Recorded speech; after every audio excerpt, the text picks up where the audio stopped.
Welcome gamers, it's time for another NAG show and it's a goodie, so stay tuned. In this week's episode, we chat to Michael James about rAge 2022 and get some early insights into what the team is planning for the event taking place in December. There may or may not be a secret reveal. I'll also show you one of the coolest gaming technologies you never knew you wanted on your smartphone. This is true cloud gaming, and all you need is a smartphone and a good internet connection. We also chat with Cody about the Saints Row Reboot. He attended a preview event and saw a few things that fans can expect from the game that's set to launch in August. And finally, I show you the awesome Intel Core i9 CPU retail kit and the super impressive powered by Asus gaming rig that has me weak at the knees. Let's get into it. Logo. I don't know if you've heard about cloud gaming, but it's technology that gives gamers the ability to play games on a remote server without needing to have game-specific hardware like a computer or console. In essence, you're streaming the game and all you need is a great internet connection and a device to stream to. Over the last few months, I've had access to AWG Games' cloud gaming service, which are running from a secret server somewhere in South Africa.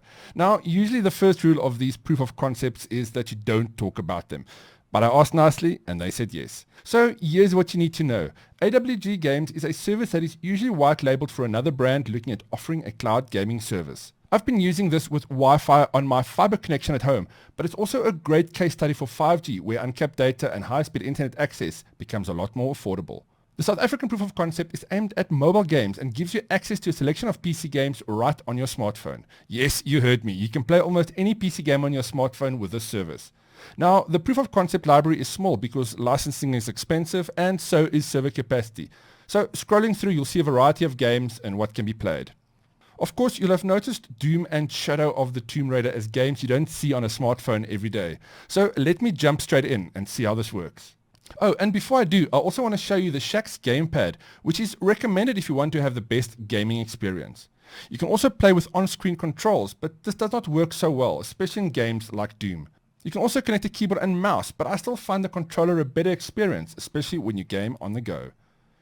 Okay, back to the game. So, you see the game starts up pretty fast. The theory is that if you can stream a Netflix movie, you'll be able to stream a game using the service. I've also pulled out my old busted Mate 20 Pro to show that you don't need the latest hardware to run this. Jumping straight into the action, you can see Doom runs pretty well. Depending on your device, the screen brightness may be an issue, but you can access certain in-game settings to adjust a few things. While there is a slight input delay between pressing the button and the action happening on screen, it certainly does not make this unplayable. It takes a few minutes for you to calibrate yourself and then it's game on. While I've not managed to get confirmation on multiplayer capabilities, it should be possible once the service is fully operational.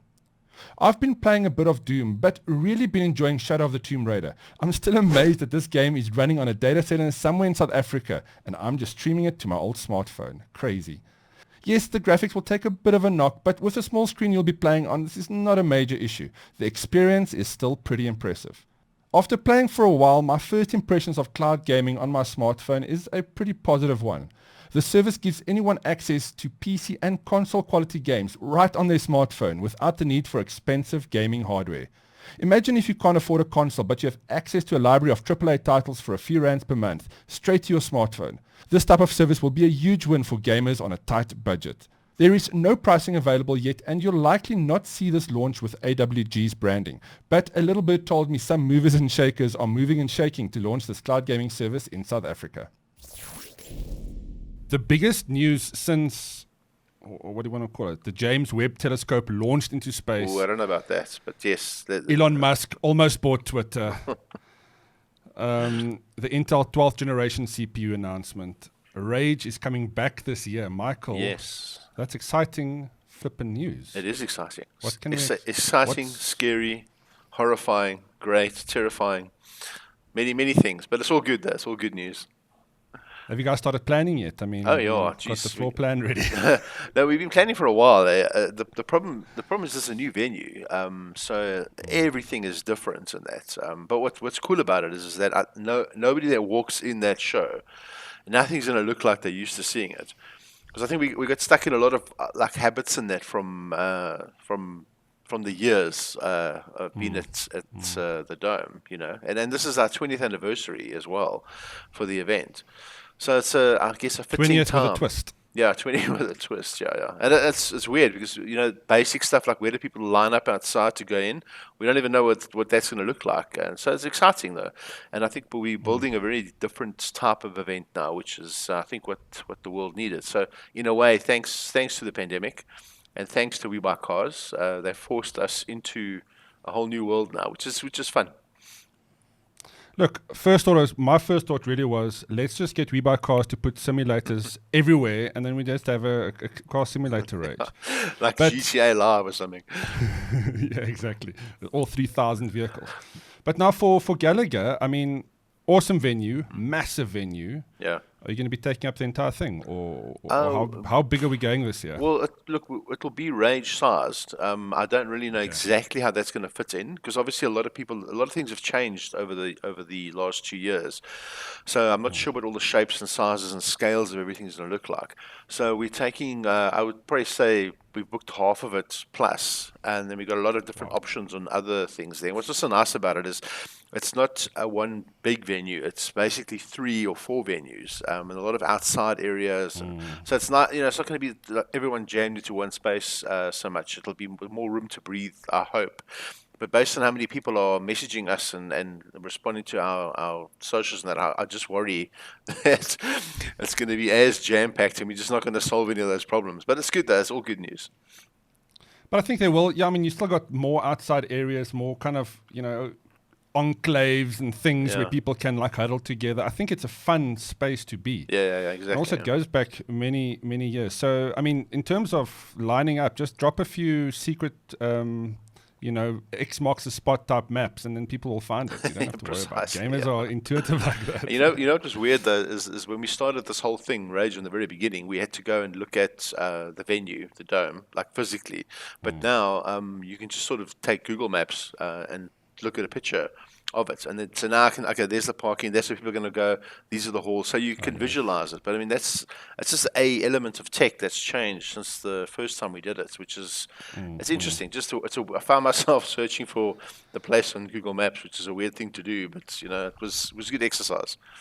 Yeah, I think it's super exciting. Like you said, I mean, it's now moving away from everything kind of people know and expect, and it's going to be bigger, better, more interesting. I'm really looking forward to it. Now, in terms of the things people usually expect from rAge, what are some of the stuff that's been? What are some of the stuff that you can talk about so far?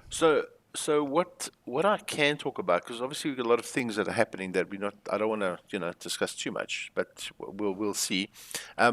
Ultimately, the one thing I get asked about a lot is the LAN. We are busy working on that. What people don't seem to understand or realize is that we've got a whole new venue. So we've got new networking, we've got new power questions, we've got there's like an internet as well. Where does the internet come from? So we're talking to a lot of partners about a lot of different things, and there's all the support. And I'm also trying to get all the pricing just right, because when you go into a new place, you've got to spend a lot. And I don't want the tickets for the LAN to be, too crazy. And then, as for the rest of the show, it'll be what you expect of rAge, plus a whole lot of new, cool, exciting things that we're busy putting together and working on that. So, yeah, it's fun times, very, very fun times. And to think, a year and a half ago, I really thought that was it, with this pandemic. We're just never going to see all these thousands of excited people, lining up and rushing inside and just experiencing what we built. So it's nice. It's a good feeling. And the other thing when the announcement came out that I was kind of at first mixed about was the date change. At first I was like, oh, flip, man. It was such a iconic moment at the end of the year, and you still have like a month, and then it's December break for some of us, or for some people. Now that it's moved to December, I think it's a good thing, because, again, you're capturing this holiday mode in a way. Yes, some people might be going away, but, I mean, that's still early for most people. Obviously that was very much dependent on availability, but any other thoughts about the December date? Sure. Well, it's Christmas and everyone's happy at Christmas time. My only worry is having too many Father Christmas cosplays coming through. But hey, if we see them, we see them. But I also, zombie Father Christmas. But this is just the thing. It won't just be a normal Father Christmas. So might have to do like an age restriction check on some of the outfits for the poor kids coming as well. But I think the main thing with December is that's when people are buying things for Christmas, and the industry's popping with game sales and hardware sales, and people redoing their whole kits, and that's just crazy how much that happens around that time of the year. So what we're going to be focusing on a lot with the shows is talking to retailers to get good pricing going, and amazing Christmas specials and that sort of stuff. So that, because traditionally over the years, people always used to come to rAge for all the specials. They used to save up the whole year. So that's what we always want to make sure that is always there, is good pricing for the kits and the hardware and the games and whatever anybody's buying. And I think Christmas just seems like there's more energy around that for that time. So that was one of the things. And then, of course, it's after the exams and that, which is also cool. And yeah, you like I said, change things up and work from there. But we've had a lot of good response on the date. Everyone's very excited about it. They go to rAge and they go on holiday. So that seems to be what the energy looks like out there. It's gonna be amazing, yeah. But I'm looking forward to buying myself some Christmas presents this year. That's for sure. Definitely, yeah. Now, Michael, rumor has it, and I don't know if we can talk about this, but rumor has it, I've heard things.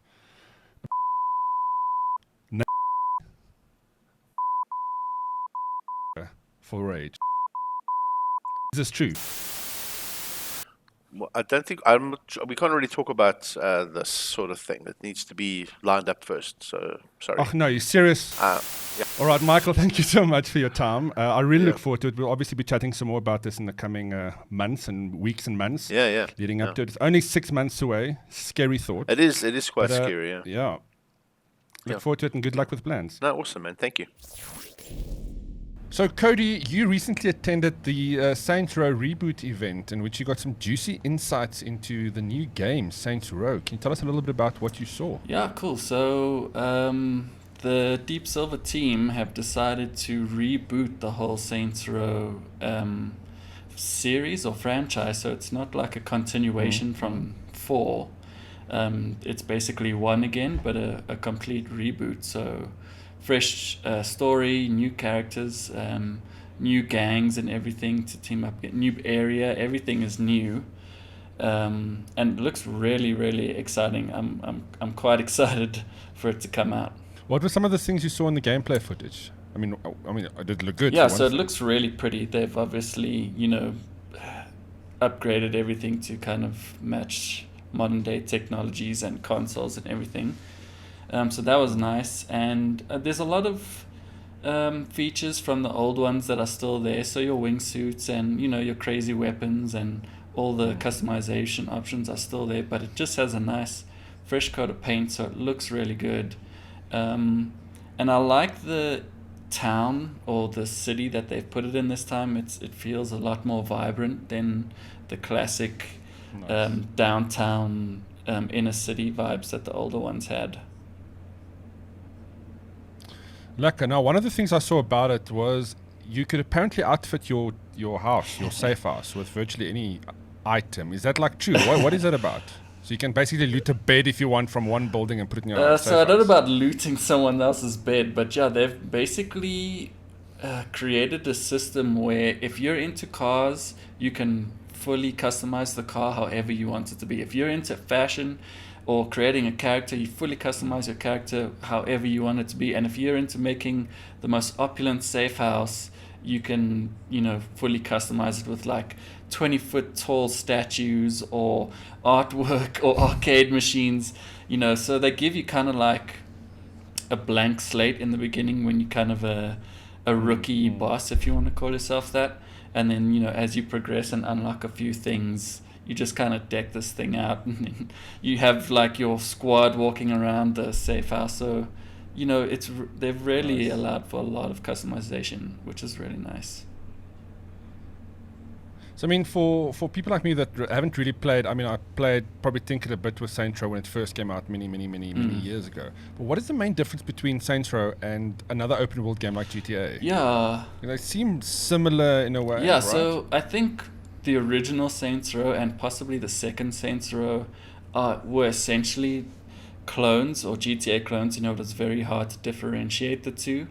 But then when the third came out, Saints Row really just went crazy with the game, and they were like, we're gonna put whatever you want. If you want to dress up in a banana, you can dress up in a banana. If you want to, kill someone with a rocket launcher that fires tentacles, like that's the kind of stuff that Saints Row throws in. So it's really cool because it's kind of crazy, but cool at the same time. So this time around, they've added in a lot of weapons and stuff, so it's still got the crazy weapons. You've got finger guns, like styrofoam little finger guns, and you've got like a football that you can throw at someone and it jetpacks them off into the sky before they explode. So there's a lot of cool things happening. Sounds very similar to some Fortnite actions I've been experiencing recently. So maybe it's combination of GTA and some Fortnite elements to make this fun. It sounds great. Yeah. It sounds like a fun, you're pretty fun right time. there. Fortnite and GTA had a baby, and it was the Saints Row reboot.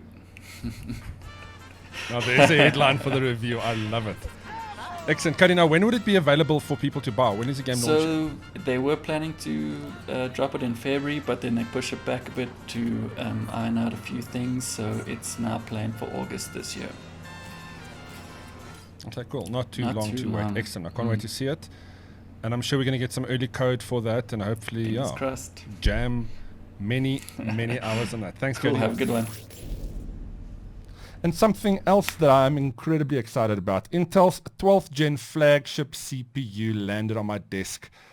And it's something I've never seen before. This packaging is absolutely incredible. So instead of just ripping it open like I normally would, I wanted to share this special moment. The box that holds the CPU is shaped like an Intel wafer, the disk from which the CPU dies are cut during manufacturing. A very nice memento for arguably the most desirable CPU at the moment. Now, putting this monster CPU through its paces, I installed it into this equally impressive powered by Asus computer.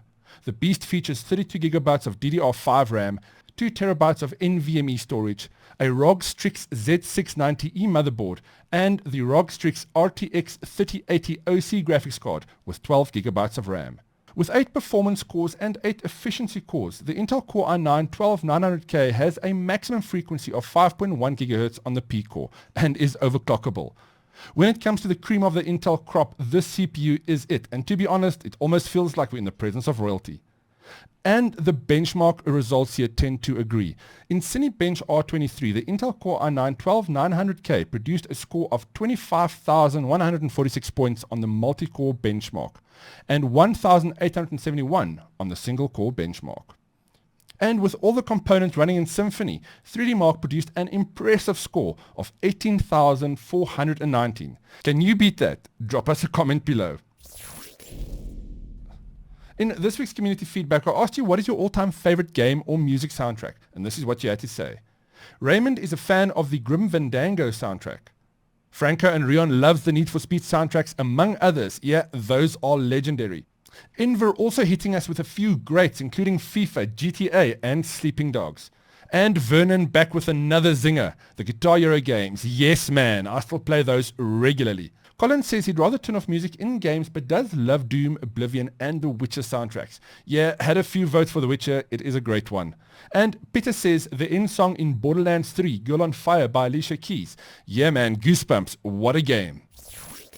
And that's it for episode 2 of the NAG Show. Thanks for tuning in and all the positive feedback we've received for the show. You guys rock. As always, if you'd like to be part of the show and give us a review or game you think you've earned the right to talk about, email us at awe@nagshow.co.za and you could be invited on. I also want to give a huge shout out to Intel. They have supported us for many years and I'm super happy that they've jumped on board with the NAG Show. You'll be hearing more about the 12th gen CPUs on the show as we play with the tech in the coming months. To the local Intel team, thank you for your support. Without you, I would still be waiting for this render to finish. You can also send us a voice note or comment on our WhatsApp number, and you could be featured in an upcoming show. Until the next show, remember, the secret to life is up, up, down, down, left, right, BA, start. NAG out.